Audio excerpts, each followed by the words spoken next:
انسان کا بدن پاک ہو، اس کا لباس پاک ہو، جس جگہ پر وہ نماز ادا کرنے لگا ہے وہ پاک ہو، پھر اللہ کی بارگاہ میں خشوع خضوع کے ساتھ انسان کھڑا ہو۔ آج کے خطبہ جمعہ میں ہم طہارت کا ایک بڑا اہم شعبہ جس کو غسل کہا جاتا ہے اس کے احکام و مسائل کے بارے میں پڑھیں گے تاکہ ہماری اصلاح ہو سکے۔ صرف نہا لینا یہ کافی نہیں ہے کہ جسم پر پانی بہا لیا تو ہم نے سمجھا شاید ہم پاک ہو گئے۔ مسنون غسل کہ پیارے پیغمبر علیہ الصلوۃ والسلام کے غسل کا سنت طریقہ کیا ہوتا تھا، یہ جاننا بڑا ضروری ہے کہ نبی کریم علیہ الصلوۃ والسلام جب جمعہ کے دن کا غسل فرماتے تھے یا پاکیزگی حاصل کرنے کے لیے غسل جنابت کرتے تھے تو وہ مسنون عمل کیا ہے، تو اس کے بارے میں سیدتنا میمونہ رضی اللہ تعالیٰ عنہ بیان فرماتی ہیں کہ رسول اللہ صلی اللہ علیہ وسلم نے غسل کا ارادہ فرمایا تو سب سے پہلے اپنے دائیں ہاتھ سے بائیں ہاتھ پر پانی ڈالا۔ اس وقت شاور کا دور نہیں ہوا کرتا تھا، یہ فوارے وغیرہ نہیں لگے ہوتے تھے، برتنوں میں، ٹب میں، بالٹی میں پانی لیا جاتا تھا اور پھر اس سے غسل فرماتے تھے۔ تو ایک اور روایت میں آتا ہے کہ صبح جب انسان اٹھے، نیند سے بیدار ہو یا غسل کے لیے پانی لینا چاہے تو سب سے پہلے اپنے ہاتھوں کو دھونا چاہیے کہ ہاتھ پاک ہو جائیں، صاف ہو جائیں، پھر ان ہاتھوں نے پانی میں ڈلنا ہوتا ہے تاکہ وہ باقی پانی کو نجاست والا نہ بنا دے۔ تو دائیں ہاتھ سے پانی لے کر نبی کریم بائیں ہاتھ پر ڈالتے تھے اور ان کو دھوتے تھے۔ پھر سطر کا جو حصہ ہے، شرمگاہ ہے، ناف سے لے کر گھٹنوں کا حصہ اچھی طرح صاف کر لینا چاہیے تاکہ اس حصے کی تمام پاکیزگی حاصل ہو جائے۔ اور یہ اس لیے بھی ہے کہ جب باقی غسل کریں تو پھر سطر میں ہاتھ نہ لگے بعد میں نہاتے ہوئے، تو جب ہم نہا لیں گے تو پھر وہ غسل ہی ہمارا وضو بھی بن جائے گا۔ لیکن اگر نہاتے ہوئے سطر کا حصہ شرمگاہ پر دوبارہ ہاتھ لگے تو وضو ٹوٹ جاتا ہے، پھر دوبارہ وضو کرنا پڑتا ہے۔ تو پہلے دائیں ہاتھ سے بائیں ہاتھ پر پانی ڈالتے، شرمگاہ کو دھوتے، پھر اپنا زمین پر ہاتھ رگڑ کر مٹی لگا کر ہاتھ کو دھوتے تھے۔ پھر وہی بات آ گئی کہ اس وقت جو حمام ہوا کرتے تھے، غسل خانے ہوا کرتے تھے، کچے تھے تو مٹی وہاں پہ موجود ہوتی تھی، اب اس کی جگہ پر صابن وغیرہ بھی استعمال کیا جا سکتا ہے۔ مقصد ہاتھ کی پاکیزگی ہے کہ اچھی طرح سے ہاتھ صاف ہو جائیں، پانی کے ساتھ دھل جائیں۔ اس کے بعد کلی فرمائی، جیسے وضو کے لیے کلی کرتے ہیں، ناک میں پانی ڈالا، چہرہ مبارک دھویا، ہاتھ دھوئے کونیوں تک۔ جب مسح کی باری آئی نا تو مسح نہیں فرمایا بلکہ سر میں 3 مرتبہ پانی ڈالا ہے، یعنی کہ وضو کی طرح سارا پہلے استنجا کیا، شرمگاہ کو دھویا، سطر کے حصے کو دھویا، پھر کلی کی، پھر ناک میں پانی ڈالا، پھر چہرہ دھویا، پھر بازو دھوئے۔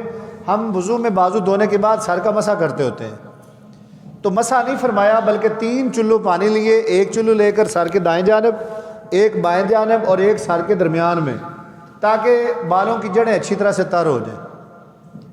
بیچ میں اپنی انگلیاں بھی پھیری تاکہ کوئی جگہ خشک نہ رہے۔ یہ غسل ہے۔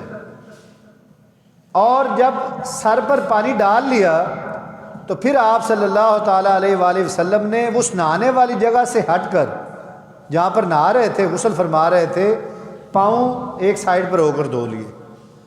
تو آپ نے فرمایا کہ اس غسل سے آپ کا وضو بھی ہے، آپ اسی غسل اور وضو کے ساتھ نمازیں بھی ادا کر سکتے ہیں، تلاوت کر سکتے ہیں، دیگر جو معاملات جن کے لیے وضو شرط ہوتا ہے، یہ غسل وضو کے قائم مقام ہو جائے گا۔ اگر نہاتے ہوئے دوبارہ انسان جسم کو صاف کرتے ہوئے، صابن لگاتے ہوئے اپنے جسم کے سطر کے درمیان کے حصے میں شرمگاہ پر ہاتھ لگا بیٹھتا ہے تو پھر وضو دوبارہ کرنا پڑے گا، دوبارہ پھر وضو ویسے ہی کرے گا جس طریقے سے ہاتھ دھونے سے لے کر پاؤں دھونے تک ہوتا ہے، پھر وہ غسل وضو کے قائم مقام نہیں رہے گا۔ غسل کرنا کب چاہیے؟ کون کون سی صورتیں ہیں، شکلیں ہیں کہ جن میں غسل کرنے کی شریعت اسلامیہ تنبیہ فرماتی ہے؟ بعض فرض یا واجب کے درجے میں کہ لازم ہے غسل کرنا، بعض میں ترغیب ہے، مستحب ہے، پسندیدہ عمل ہے۔ ان میں سے ایک جو بہترین عمل ہے وہ ہے جمعہ کے دن کا غسل کرنا۔ یہ واجب ہے۔ غسل یوم الجمعۃ واجب علی کل محتلم، رسول اللہ صلی اللہ علیہ وسلم نے فرمایا کہ جمعہ کے دن کا غسل ہر بالغ پر واجب ہے، جو بھی بالغ شخص ہے جمعہ کے دن غسل کرے۔ ابن عمر رضی اللہ تعالیٰ عنہ سے روایت ہے کہ رسول اللہ صلی اللہ علیہ وسلم نے فرمایا اذا جاء احدکم الجمعۃ فلیغتسل، جب تم میں سے کوئی شخص جمعہ کی نماز کے لیے آنا چاہے تو وہ غسل کر کے آئے۔ تو ہمیں یہ بات پتہ چلی کہ ہر جمعہ کے دن غسل کرنا، اس کا باقاعدہ اہتمام کرنا، جمعہ کے دن ویسے بھی عید کا دن قرار دیا گیا ہے اور عام دنوں میں سے افضل دن ہے۔ اس دن ناخن کاٹنا، زیر ناف بال صاف کرنا، بغلوں کے بال صاف کرنا، منہ کی صفائی کرنا مسواک کے ذریعے، ٹوتھ پیسٹ کے برش کے ذریعے، اسی طریقے سے نہانا، صاف لباس پہننا، دھویا ہوا، خوشبو لگانا، تو یہ سارے اعمال جمعہ کے دن کے اجر کا باعث ہے۔ پھر اسی طریقے سے فرمایا کہ ہفتے میں ایک دن یعنی جمعہ کے دن غسل کرو اور اپنا سر اور بدن اچھی طرح سے صاف کر لو، یعنی کہ اس دن میں بھی، اس روایت میں بھی جمعہ کے دن کے غسل کی فضیلت برقرار ہے، ترغیب ہے، حکم ہے کہ نہاؤ جمعہ کے دن۔ سیدنا ابو سعید خدری رضی اللہ تعالیٰ عنہ کہتے ہیں کہ رسول اللہ صلی اللہ علیہ وسلم نے فرمایا کہ جمعے کے دن ہر بالغ مسلمان پر نہانا واجب ہے، ہر بالغ مسلمان پر۔ تو جمعہ کے دن بھائیو سستی نہیں ہونی چاہیے، لازمی نہانے کی کوشش کریں۔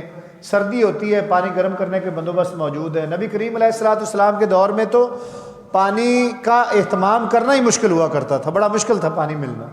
پھر گرم کر کے، آج کل گھروں میں گیزر لگے ہوئے ہیں، راڈ موجود ہیں، مختلف قسم کے پمپ چل کر تازہ پانی سے لوگ نہا لیتے ہیں، تو یہ غفلت جمعہ والے دن نہیں ہونی چاہیے۔ آگے ایک اور جو غسل کرنے کی جس میں ترغیب دی گئی ہے وہ ہے میت کو غسل دینے والا غسل کرے۔ ہم مسلمان ہیں، ہم میں سے جب کوئی فوت ہوتا ہے نا تو ہمارے مسلمان بھائی ہی میت کو غسل دیتے ہیں، بڑی سعادت ہے، اس میں بھی اجر ہے کسی مسلمان میت کو غسل دینا، یہ سیکھنا چاہیے۔ بہت بہتر ہوتا ہے کہ اپنے رشتہ داروں کا غسل آپ خود یہ طریقہ سیکھ کر دیں۔ باپ فوت ہو جائے، بھائی فوت ہو جائے، کوئی چچا ہو، کوئی ماموں ہو، کوئی عزیز، کوئی ہمسایہ، کوئی رشتہ دار، کوئی دوست فوت ہو جائے تو یہ صرف امام مسجد کا کام نہیں ہوتا، ہم نے تو یہ ڈپارٹمنٹ بنا رکھے ہیں نا کہ مولوی صاحب غسل دیں گے، مولوی صاحب کفن دیں گے، مولوی صاحب جنازہ پڑھائیں گے، یہ سارے کام میرے اور آپ کے کرنے کے ہیں۔ مجھے آپ ایک بات بتائیں کہ کسی کا باپ فوت ہو جائے اور اس کو جس انداز سے بیٹا غسل دے سکتا ہے، کفن دے سکتا ہے، جنازہ پڑھا سکتا ہے، قبر میں داخل کر سکتا ہے، جس کرب کے ساتھ وہ گزرے گا، جو دل میں تکلیف بیٹے کو ہوگی، جتنا خشوع خضوع بیٹے کا ہوگا وہ امام مسجد کا نہیں ہو سکتا۔ انہوں نے ریڈنگ کرنی ہوتی ہے۔ ائمہ کرام بعض ہیں، بڑے بزرگان دین ہیں، بڑے اچھے مفتیان کرام ہیں جو بڑے وجد کے ساتھ، خشوع خضوع کے ساتھ دعائیں پڑھتے ہیں، ان کی آنکھوں سے بھی آنسو جاری ہوتے ہیں۔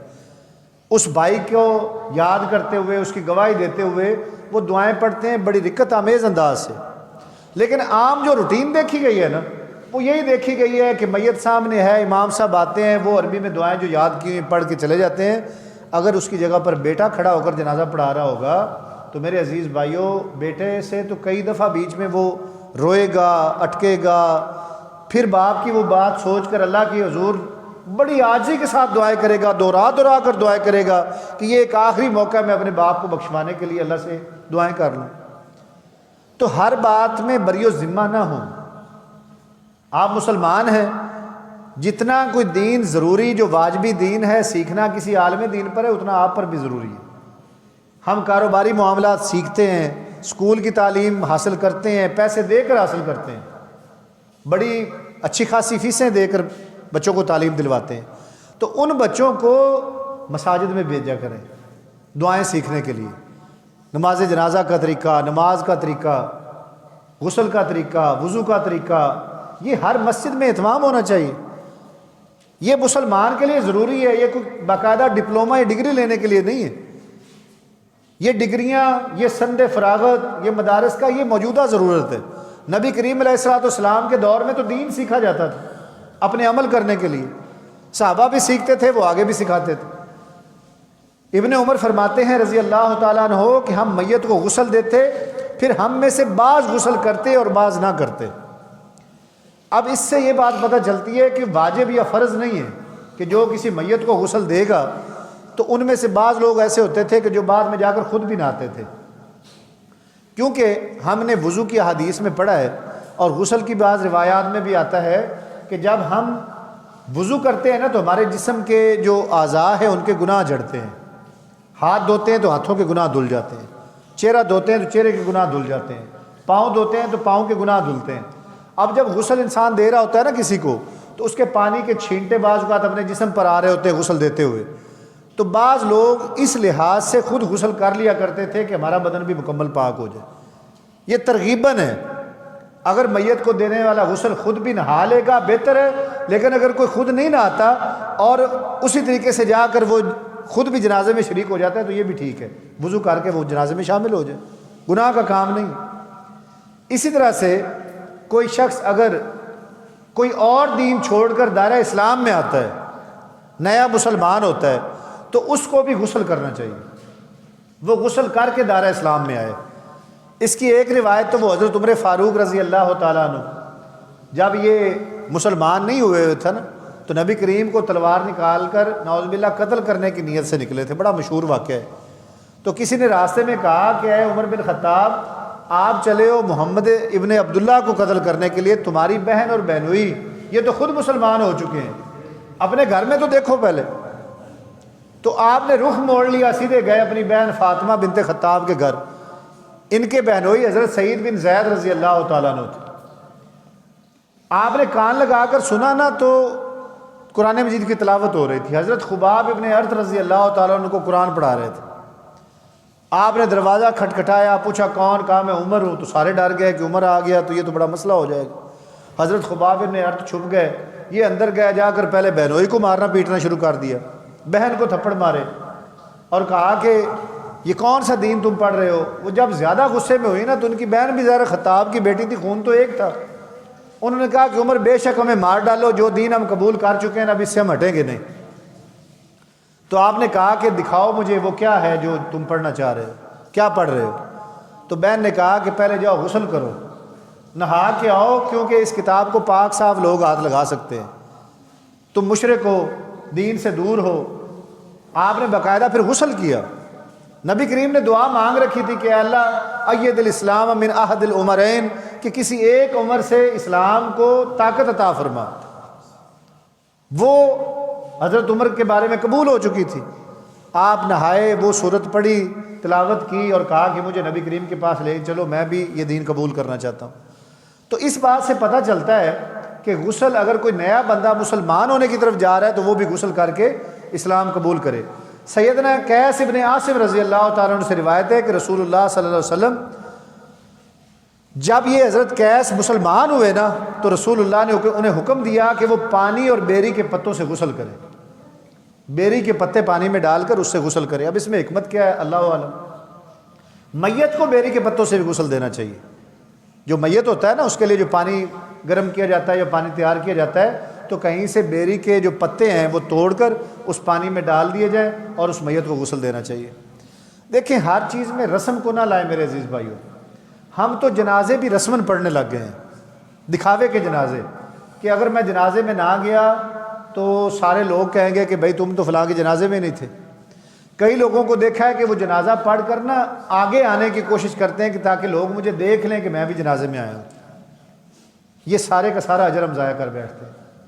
آپ جن کی فوتگی ہوئی ہے نا ان کو حوصلہ دینے کے لیے، ان کو دلاسا دینے کے لیے، ان کی تعزیت کے لیے ان کو تو مل سکتے ہیں، لیکن اپنا دکھاوا نہیں کرنا ہے کہ میں فرنٹ پہ چلا جاؤں، میت کو کندھا دوں، لوگ مجھے دیکھیں کہ یہ بندہ بھی جنازے میں شریک ہے۔ یہ ریاکاریاں ہیں، یہ دکھاوے کے اعمال ہیں، ان سے ہمیں بچنا ہے۔ بیری کے پتے پانی میں ڈال کر میت کو غسل دینا اور یہ ذہن میں رکھنا کہ ایک دن اس کی جگہ پر میں نے لیٹے ہونا ہے، میری باری بھی آنی ہے، آپ کی باری بھی آنی ہے، ہمارے مسلمان بھائی جو زندہ اور ہیں وہ ہمیں غسل دے رہے ہوں گے۔ تو یہ ایک مسلمان کا دوسرے مسلمان کے اوپر حق ہے جو ہمیں ادا کرنا ہے۔ بڑی ہمت ہے، آپ یقین مانیے یہ پچھلے دنوں میں جب سیلاب آئے یا زلزلے آئے، مختلف جگہوں پر بالکل لاشیں گل سڑ چکی تھیں، تو ہماری جماعت کے بھائیوں نے ان کو غسل دیے ہیں۔ یہ بڑی سعادت کی بات ہے یہ جب کرونا آیا تھا نا، ایک ایسا خوف طاری ہو گیا تھا کہ اپنے رشتہ دار غسل نہیں دیتے تھے، وہ کہتے تھے کہیں کرونا ہمیں نہ ہو جائے۔ لیکن اس وقت بھی مسلمانوں کو غسل دینے والے آپ کی جماعت کے بھائی تھے کہ یار ہمارا مسلمان بھائی ہے، فوت ہوا پڑا ہے، اس کو غسل نہیں دیں گے تو کون دے گا؟ یہ حق ہے۔ کئی لوگ لاوارث مر جاتے کئی دنوں تک، حتیٰ کہ کئی ایسے بھی واقعات آئے ہیں کہ ڈیڈ باڈیز جسم کے اندر کیڑے پڑ چکے تھے، لاوارث لاشیں تھیں، اپنے رشتہ داروں نے میت وصول کرنے سے انکار کر دیا تھا کہ اب اس کا ہم کیا کریں۔ اس وقت بھی الحمدللہ ہماری جماعت کے بھائیوں نے ان کو باقاعدہ غسل دیے، کفن دیے اور خوبصورت انداز سے جنازہ پڑھا کر دفن کیا۔ یہ حق ہے ایک مسلمان کا دوسرے مسلمان کے اوپر، اور اس حق کو ریاکاری کی نظر نہ کریں، دکھاوے کی نظر نہ کریں۔ اور یہ دکھاوا دور کیسے ہو سکتا ہے کہ یہ جو ہم کہتے ہیں کہ اچھا پھر جس کا جنازہ پڑھنے جائیں کسی سے سلام ہی نہ لیں، ایسی بات نہیں ہے۔ یہ جنازہ پڑھنے کی عادت مستقل اپنا لیں کہ جو بھی مسلمان فوت ہوگا نا میں نے اس کے جنازے میں جانا ہے، تعلق والے سے نہیں، صرف تعلق والے کے جنازے میں نہیں کہ ہماری گلی میں محلے میں کہیں پتہ چلا کہ کوئی مسلمان فوت ہو گیا، اب وہ آپ کو جانتے تک نہیں ہیں لیکن آپ کو تو پتہ نا وہ مسلمان ہے، تو آپ کو پتہ چلا کہ اس کا جنازہ ہے تو جا کر اس کے جنازے میں شریک ہو جائیں، اس کی مغفرت کے لیے دعائیں کر کے آ جائیں، پھر ریاکاری ختم ہوگی۔ سنت عمل فرض کفایہ یہ ہے کہ مسلمان کے جنازے میں شریک ہوں، اس کی میت کے ساتھ قبرستان جائیں، اس کو دفنائیں۔ جو شخص صرف جنازہ پڑھتا ہے رسول اللہ صلی اللہ علیہ وسلم نے فرمایا کہ اس کو 1 قرات ثواب ملے گا، اور جو جنازہ پڑھنے کے بعد میت کے ساتھ قبرستان جاتا ہے، دفناتا ہے اور بعد میں اس کی دعا کر کے واپس آتا ہے، اس کو 2 قرات ثواب ملے گا۔ صحابہ نے پوچھا یا رسول اللہ صلی اللہ علیہ وسلم قرات کیا چیز ہوتی ہے؟ تو آپ نے فرمایا کہ 1 قرات کا وزن احد پہاڑ کے برابر ہے۔ احد پہاڑ کئی میل پر پھیلا ہوا ہے، جتنا وزنی وہ پہاڑ ہے اتنا وزن صرف کسی مسلمان کے جنازہ پڑھنے کا نیکیاں ہمیں مل جاتی۔ تو میرے عزیز بھائیوں، یہ ہر مسلمان کے ساتھ پیش آنا ہے۔ کئی دفعہ ایسے ہوتا ہے کہ بازار میں کوئی فوتگی ہو جاتی ہے نا، تو ہم کہتے ہیں کئی دفعہ کہ یار میرا تو اس سے کوئی خاص تعلق نہیں تھا، چلو کوئی نہ بھی گیا جنازے میں۔ تعلق دین نے ہمارا بنا رکھا ہے، ہم آپس میں مل بیٹھ کر کھانے نہیں کھاتے، روزانہ گپ شپ نہیں لگاتے، تب بھی لا الہ الا اللہ محمد رسول اللہ کی بنیاد پر میرا اور آپ کا تعلق بن چکا ہے۔ اللہ نہ کرے کسی کے ساتھ کچھ ناگہانی صورتحال پیش آ جاتی ہے، موت تو برحق ہے آنی ہے۔ جب بھی کسی مسلمان بھائی کا پتہ چلے تو جھنڈ کے ساتھ دوستوں کے ساتھ کہیں کہ چلیں یار ہمارا بھائی فوت ہوا ہے، جنازہ پڑھ کے آتے ہیں۔ کسی جگہ پر بھی فوت ہوا ہے اکٹھے ہو کر جائیں، جنازوں کا شوق پیدا کریں پڑھنے کا، اور کوشش کریں کہ دکھاوا نہ ہو۔ بیمار ہو جائے اس کی کتنی بڑا اجر ہے کہ اس کی تیمارداری کرنا۔ ہم تو بیماروں کی بیمار پرسی بھی ریاکاری کے لیے کرنے لگے ہیں کہ کسی کو پوچھنے جانا ہے تو صرف اس نظریے سے کہ میں اگر نہ گیا تو کل کو وہ مجھے علامہ دے گا، وہ کہے گا کہ یار میں بیمار رہا تو مجھے پوچھنے نہیں آیا۔ نہیں، اللہ کی رضا کے لیے کرنا ہے، ہماری محبتیں بھی اللہ کے لیے ہوں، ہماری نفرتیں بھی اللہ رب العزت کے لیے ہوں۔ ہر معاملہ جب ہم اللہ کی رضا کے لیے کریں گے تو انشاءاللہ اس میں اجر ہے۔ اسی طرح سے عید الفطر اور عید الاضحیٰ، ان دونوں عیدوں کے دن نہانا بھی سنت ہے، لازمی نہانا چاہیے، غسل کر کے صاف کپڑے پہن کر۔ نبی کریم علیہ الصلوۃ والسلام کے پیارے صحابی سیدنا عمر بن خطاب رضی اللہ عنہ فرماتے ہیں کہ عید الفطر کے روز عیدگاہ جانے سے پہلے ہم لوگ غسل کیا کرتے تھے، یہ بھی مسنون غسل ہے۔ ایسے ہی احرام باندھنا حج یا عمرہ کے لیے، تو اگر کوئی شخص احرام باندھنا چاہتا ہے عمرہ کرنے کے لیے، حج کرنے کے لیے، تو اس سے پہلے غسل کر کے احرام باندھے، یہ بھی سنت ہے۔ اس کی دلیل کیا ہے؟ سیدنا زید بن ثابت رضی اللہ تعالیٰ عنہ سے روایت ہے کہ حج کا احرام باندھتے وقت رسول اللہ صلی اللہ علیہ وسلم نے غسل فرمایا۔ تو یہ احرام باندھتے وقت بھی غسل کر لینا، لیکن یہ بھی یاد رکھیں کہ اگر انسان ویسے پاک ہے نا عام لباس میں تو احرام باندھ لیتا ہے تو اس کا احرام جائز ہے، اس کا حج عمرہ بھی ٹھیک ہو جائے گا۔ یہ وہ مسنون غسل ہیں جو نبی کریم علیہ الصلوۃ والسلام فرمایا کرتے تھے، تو ہمارے لیے نیکی ہے۔ مکے میں داخل ہونا، مکہ بڑی فضیلت والی جگہ ہے، اللہ کا مقدس گھر وہاں پر ہے۔ ابن عمر رضی اللہ تعالیٰ فرماتے ہیں کہ رسول اللہ صلی اللہ علیہ وسلم مکے میں داخل ہوتے وقت غسل کرتے تھے، یعنی کہ مکہ شہر میں داخل ہونے سے پہلے غسل کر کے جایا کرتے تھے، اتنی بڑی فضیلت ہے۔ اب جو احرام باندھتا ہے پہلے غسل کر کے احرام باندھ کے مکہ میں داخل ہو، اب تو جہازوں کا دور ہے، اس وقت اونٹوں گھوڑوں پر سفر ہوا کرتے تھے، تو گھر سے غسل کر کے احرام باندھ کر بندہ جائے تو پھر وہ یہ سنت اس میں ادا ہو جائے گی۔ یہ تو ہے بدن کی پاکیزگی کہ جسم پاک ہو گیا غسل کے ذریعے سے۔ ہمارا یہ جو منہ ہے نا اندر کا حصہ، اس کی پاکیزگی کی بھی شریعت میں بڑی اہمیت ہے۔ ایک تو ہے ہم برش کر کے ٹوتھ پیسٹ کر کے رات کو یا صبح کے وقت اپنے منہ کی پاکیزگی حاصل کرتے ہیں۔ مسواک جو ہے نا اس کو لازمی پکڑیں، اس کو چھوڑنا نہیں ہے۔ مسواک جیب میں ہونے چاہیے۔ آج کل تو بڑے خوبصورت مسواک آ گئے ہیں، تو بازار سے خریدیں، اس کو اپنی جیب میں رکھیں۔ ہمارا منہ ٹوتھ پیسٹ سے اگر صاف بھی ہوا ہے نا تو نماز کا وضو کرنے سے پہلے سنت کے طور پر دانتوں پہ پھیر لیا کریں۔ کیوں؟ اس کا فائدہ کیا ہے؟ سیدنا حذیفہ رضی اللہ تعالیٰ عنہ فرماتے ہیں کہ رسول اللہ صلی اللہ علیہ وسلم جب رات کو تہجد کے لیے اٹھتے تو مسواک فرماتے تھے۔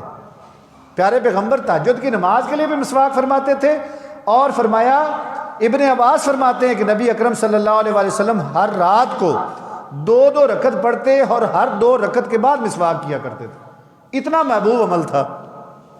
اور پھر آپ صلی اللہ علیہ وسلم کی بڑی پیاری حدیث ہے، آپ نے فرمایا کہ اگر میں اپنی امت کے لیے مشکل نہ جانتا، امت کا خیال دیکھیں کتنا ہے، کہ اگر میں اپنی امت کے لیے مشکل نہ جانتا تو انہیں ہر نماز سے پہلے مسواک کرنے کا حکم دے دیتا کہ لازمی مسواک کیا کرتا۔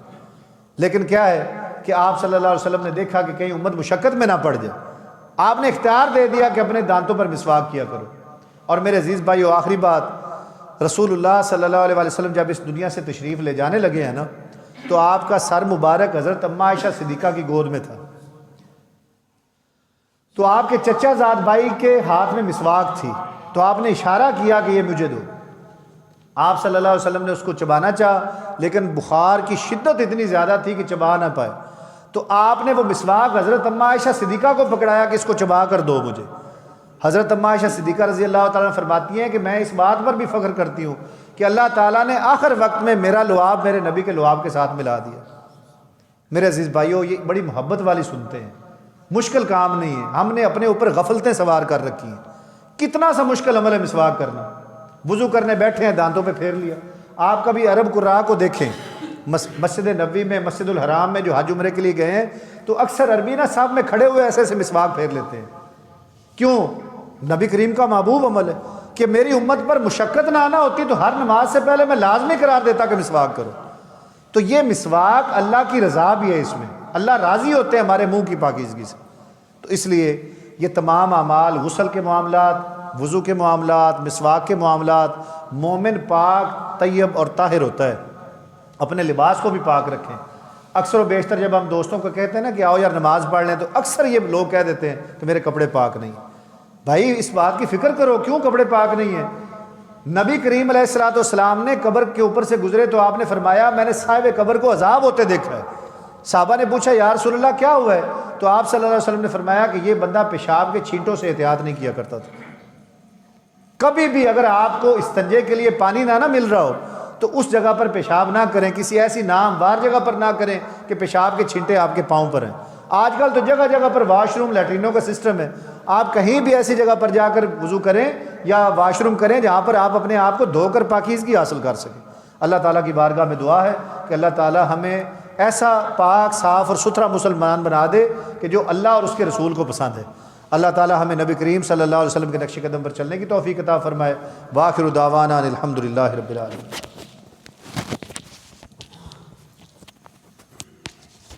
ان الحمد لله نحمده ونستعينه ونستغفره ونعوذ بالله من شرور انفسنا ومن سيئات اعمالنا من يهده الله فلا مضل له ومن يضلل فلا هادي له ونشهد ان لا اله الا الله وحده لا شريك له ونشهد ان محمدا عبده ورسوله۔